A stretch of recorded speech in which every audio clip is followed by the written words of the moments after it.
ang kwentuhan nating doble cara at kasama naman natin ngayon ang nakilala bilang si Felina, ang prinsesa ng mga cat, ng mga pusa, si RC Munoz! Yes! Hello! Magandang hapon po sa inyo mga kapatid. Magandang hapon po, Miss Sharon. Thank you.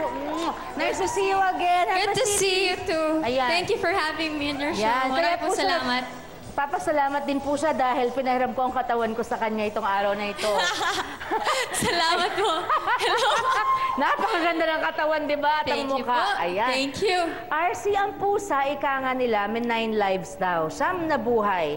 Opo, yun po ang sabi nila. Sabi nila, di ba? Kaya nandito, ayan lang sa likod mo, ang siyam na picture Cute. ng mga pusa. At sa bawat isa, may kadikit na kwento tungkol sa isang aspeto ng buhay ni RC, mga kapatid. Pakipili mo naman kami ng tatlo sa mga yan. Oo, please. Sige. Ayan. Okay. Ayan. Ang ganda ng katawan ko. 1. 1, 2. Ito. Okay. Okay lang yan, okay lang yan. Thank you. Okay. So, Naku!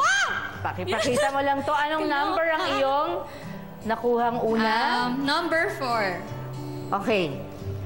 Nanalo sa isang reality talent search sa ibang network, lumipat ng TV5 at mas nakilala bilang isa sa mga rising stars ng network na ito. Paano ang mga naging pagbabago sa paglipat ng tahanan? Marami pong naging pagbabago. Unang-una, nagsimula po ako, gumagawa po ako ng kontrabida roles. So, panibago po talaga, nananibago po ako na binigyan po ako ng mga bida roles. And I am really thankful po sa TV5. I think you deserve them. Napakalaking opportunity po ng binigay nila sa akin at ayoko po na mapahiya sa kanila. Kaya po bilang in return, ako po ginagawa ko yung trabaho ko galing sa puso. Yeah, at nagpapasalamat po ako sa kanila dahil hindi po nila kami pinapabayaan. Hindi talaga, Hindi diba? po nila kami Iba pinapabayaan. talaga. At after, nag-start po kasi ako nung lumipat ako sa TV5. Actually, yung first role na binigay po sa akin, kontrabida rin. Pero right after that, parang nakita nila na may potential kahit pa paano. Binigyan po nila ako ng following show na ako na po yung nag-lead. Kaya hindi ko po siya actually ina-expect. Kaya napakalaki po na pasasalamat ko sa boss ko sa TV5, of course, sila Sir, na pinagkatiwala po nila sa akin yung napakalaking project na yun. Kasi po yung Nagbabagang Bulaklak, yung nag-start po yun dito sa TV5. Isa po siya sa unang mga teleserye na ginawa po ng TV5. At para ipagkatiwala po nila sa akin yung ganong kalaking project, napakalaki po talaga ng pinagbago. Pero alam mo, I was saying kanina, you deserve it. Kasi Thank you. merong mga artista, like me for instance, never ako naka-experience ng kontrabida roles na hanggang ngayon, dinidream kong ma-experience. Ikaw, Actually, you've done masaya po both. siya. Kaya nga masaya eh. Sabi ni Sherry, masaya. Kasi pag bida ka, ikaw laging sinasaktan eh. Pag kontrabida ka, Hindi, taray lang. pero ang mukha mo kasi bagay sa bida rin. Because she has a sweet face, di ba? So it's nice that you're able to use Thank you po. both. Thank Yan, you. iba talaga dito, talagang mamahalin ka. Bibigyan ka ng pagkakataon sa TV5 talaga. Okay, pumili ka naman dito. Anong number ang napili mo dito? Number 8. Okay. Naku, love life. Naku! Sa love life, laging may issue raw ang agawan o love triangle kung napapasok ka sa isang relationship. Sa palagay mo, bakit, RC? Paano ka ba ma-in love at may love life ka ba ngayon? Hirap! Oh my! Papa, hi!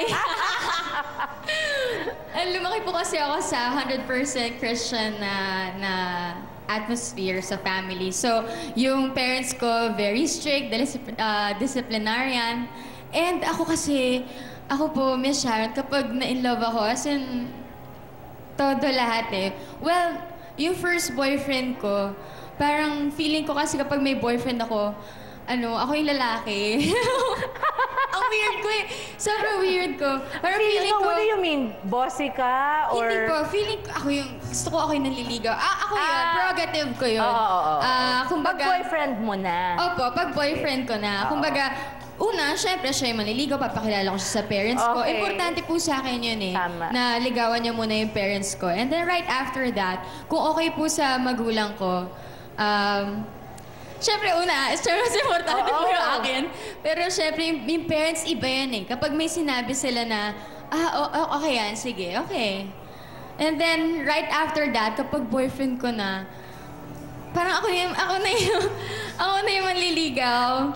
Alam Opo. mo, kaya ako nakatingin sa'yo. Pareho tayo. Talaga? Parang feeling Akala ko, ko kasi... since na-in love ako sa'yo, na pinaghirapan mo akong ligawan, ako naman ang magsaspoil sa'yo. Tama. At si Kiko, linigawan ng parents ko, kaya ako siya asawa. So, ganun ka rin, Ganun po. nakakatuwa naman. Kaya nakakatuwa po kasi kunwari may manliligaw. Tapos, close sila sa parents ko. Ibig sabihin, ganun din sila sa magulang nila. And then, right after, kung sakaling maging kami, ganun niya rin ako tatratuhin kung paano tratuhin yung mommy niya. Like a queen. That's diba? right. And that's Oo. what every girl deserves. Oh, nice to hear that. Yeah. Okay.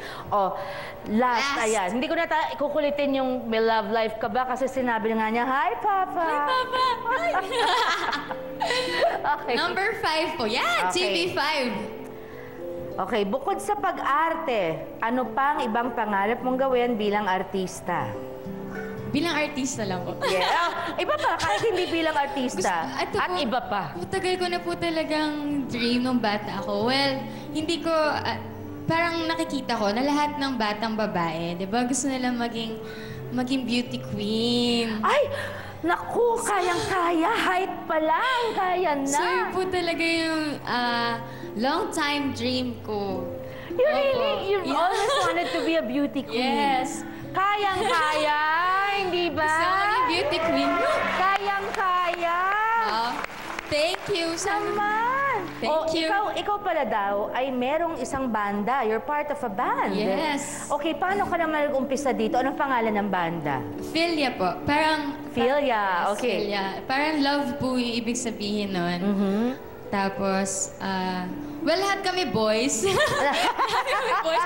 Medyo boyish po kasi ako kasi anong nangyari, nung bata ako, ang real name ko po talaga Ramona. Okay. Kasi yung dad ko, Ramon. So, nung meron na silang dalawang anak na babae, ang na-expect na nila, kasi third po ako, pangatlo ko, so na-expect talaga nila, lalaki na. Ramon. Kaya Ramon Jr. dapat ako. Nung pinanganak ako, kinidlatan yung daddy ko, sobrang lungkot niya. Hindi sila nag-isip na ibang pangalan. So, Ramona na ako. So, feeling ko lumaki ako, lalaki ako. Feeling ko po talaga boy ako.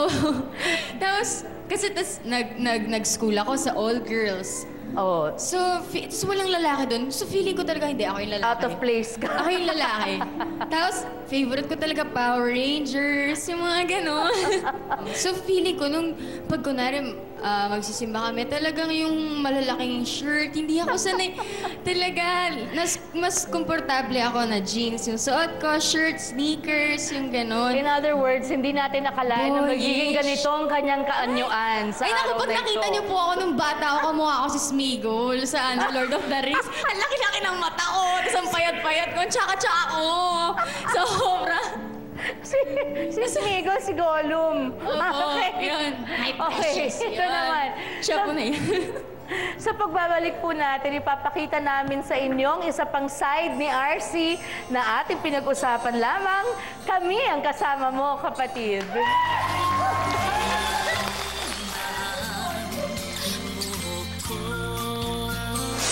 I can feel that you're bleeding inside. I am dying.